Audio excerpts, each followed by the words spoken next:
বিরাট বড় একটা বিপদ ভাড়া কাটলো, কারোর মৃত্যু হয়নি, এটাই ভগবানের অনেক আশীর্বাদ। কিন্তু এত বড় বিপদের আবার সম্মুখীন হলাম।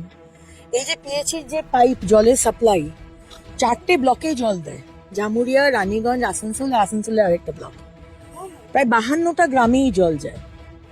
সে কারোর মৃত্যু হয়নি, ব্রিজটা ভেঙে গেছে, সামনের দিকের পাইপটা ভেসে গেছে, কিন্তু আগামী দিনে মানুষ জল পাবে কি করে?